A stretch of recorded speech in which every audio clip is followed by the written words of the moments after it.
ሲባል ሰምተዋል፣ ግን ስለ ዲቶክስ ምን ያህል ያውቃሉ? ሰላም ውድ የዩኬር ቤተሰቦቻችን፣ በዚህ ቪዲዮ ስለ ዲቶክስ እናያለን። ለመከታተል አብራችሁን ቆዩ።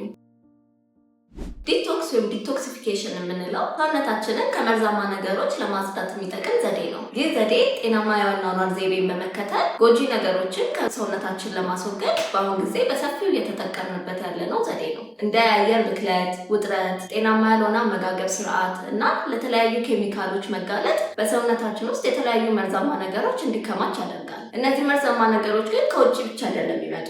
እንዳተነፋፈስ ያሉ የሰውነት ስርዓቶችን እነዚህ ጎጂ ነገሮችን ሊያመነጩ ይችላሉ። እነዚህ መርዛማ ነገሮች ሰውነታችን ውስጥ ያሉ ህብረ ህዋሳትን በመጉዳት ለተለያዩ በሽታዎች ይዳርጉናል። እነዚህ ጎጂ ነገሮች ሰውነታችን በኩላሊት፣ በጉበት፣ በአንጀት፣ በቆዳ እና እንደ ሳምባ ባሉ ወሳኝ የሰውነት ክፍሎች ለማጣራት ይሞክራል። ነገር ግን አንዳንዴ እነዚህ ንጥረ ነገሮች ከአቅም በላይ የሆኑና በሰውነታችን ውስጥ ሊጠራቀሙ ይችላሉ። ዲቶክስ እዚህ ጋር ነው የሚመጣው። የዲቶክስ ዋና ዓላማው ሰውነት እነዚህ መርዛማ ነገሮችን ለማጣራት በሚያደርገው ሂደት ውስጥ በመግባት ነገሮቹ እንዲወገዱ ድጋፍ ያደርጋል። ስለዚህ እርስዎ በቀላሉ የሚደክሙት ከሆነ፣ ትኩረት ቶሎ የሚያጡ ከሆነ፣ ክብደት በቀላሉ የሚጨምሩ ከሆነ ነገር ግን ለመቀነስ የሚቸገሩ ከሆነ፣ የምግብ መፈጨት ችግር የሚያጋጥሙት ከሆነ፣ ቶሎ ቶሎ የሚያዞሩት ከሆነ፣ የእንቅልፍ ችግር ካለቦት፣ ለብጉር ተጋላጭ ከሆኑ፣ መደበኛ ያልሆነ የወር አበባ ዑደት ካሎት፣ ባህሪውና ስሜቱ ቶሎ ቶሎ የሚቀያየር ከሆነ ዲቶክስ ማድረግን ቢያስቡበት ጥሩ ነው።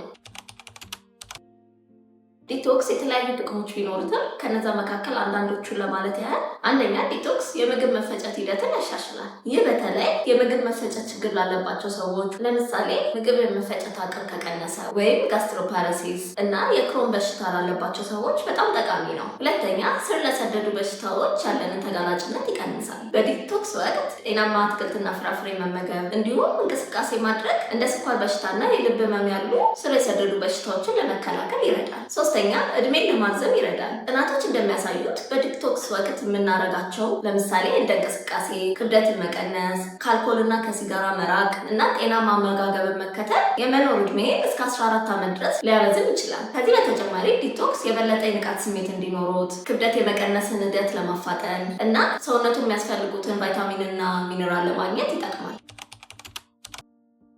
ዲቶክስ ለማድረግ በጣም ቀላል ከሆኑ ዘዴዎች ጀምሮ በጣም ጥረት የሚጠይቁና ወጪ የሚያስወጡ ብዙ አማራጮች አሉ። ሊሞክሯቸው ከሚችሉ ጥቂት ዘዴዎች መካከል አንደኛ በቂ ውሃ መጠጣት። ውሃ ጥምን ከመቁረጥ በተጨማሪ ለሰውነታችን ማአት አይነት ጥቅሞች ይሰጣል። ከነዚህ መካከል የሰውነት ሙቀትን ያስተካክላል፣ ለምግብ መፈጨት ይረዳል፣ ንጥረ ነገሮች በሰውነት እንዲወሰዱ ያደርጋል እና ቆሻሻን በማስወገድ ሰውነትን ከመርዝ ያጸዳል። ሰውነታችን በመደበኛ በሚሰራበት ጊዜ እንደ ዩሪያ እና ካርቦን ዳይኦክሳይድ የሆኑ ቆሻሻዎችን ያመርታል።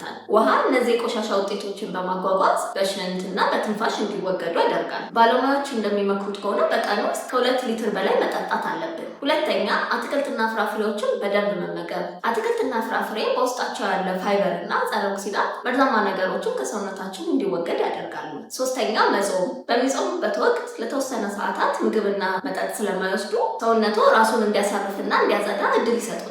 አራተኛ ጤናማ ያልሆኑ ልምዶችን መቀነስ። ይህም ማለት እንደ አልኮልና ሲጋራ ያሉ ሱሶችን ማቆም ይኖርብናል። አልኮል ጉበትን ስለሚጎዳ መደበኛ የመርዝ ማስወገድ አቅሙን ቀንሰዋል። አምስተኛ በቂና ጤናማ የሆነ እንቅልፍ ማግኘት። እንቅልፍ ማግኘት አእምሮ ራሱን እንዲያደራጅና እንዲያድስ እድል ከመስጠትም በላይ ቀኑን ሙሉ የተጠራቀመው መርዛማ ውጤቶች እንዲያስወግድ ይረዳዋል። የበሽታ መቆጣጠርና መከላከያ ማዕከል እንደሚነግረው ከሆነ በምሽቱ ቢያንስ 7 ሰዓት የሚሆን እንቅልፍ ማግኘት ይኖርቦታል።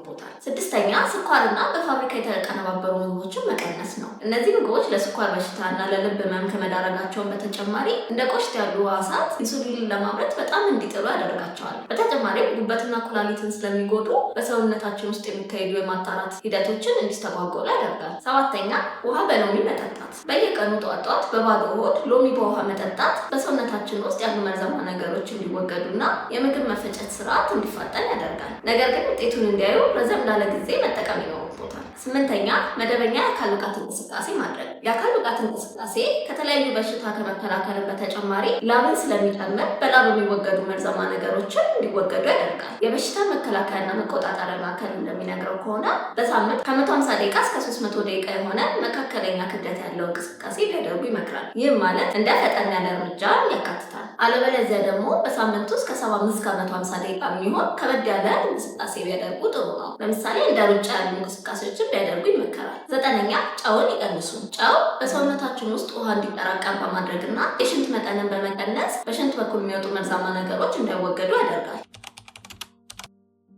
ዲቶክስ ብዙ ጥቅሞች ቢኖሩትም ለአንዳንድ ሰዎች ግን አይመከርም። ዲቶክስ አንዳንድ ምግቦችን እንዲመገቡና አንዳንድ ምግቦችን እንዳይመገቡ ስለሚያደርግ አንዳንድ የጤና ሁኔታዎች ያለባቸው ሰዎች ዲቶክስ ከማድረጋቸው በፊት ሐኪሞችን ማማከር ይኖርቦታል። ከማይመከሩባቸው ሁኔታዎች መካከል ታዳጊ ከሆኑ፣ አረጋውያን፣ የምግብ እጥረት ወይም ማልኒትሪሽን ያለባቸው ሰዎች፣ ነፍሰ ጡር ወይም ጡት የሚያጠቡ እናቶች፣ የስኳር በሽታ ያለባቸው ሰዎች፣ የአመጋገብ ችግር ወይም ኢቲንግ ዲስኦርደር ያለባቸው ሰዎች። እነዚህ ሰዎች ፈጽሞ ያለ ሐኪም ፍቃድ ዲቶክስን እንዳያደርጉ ይመከራል።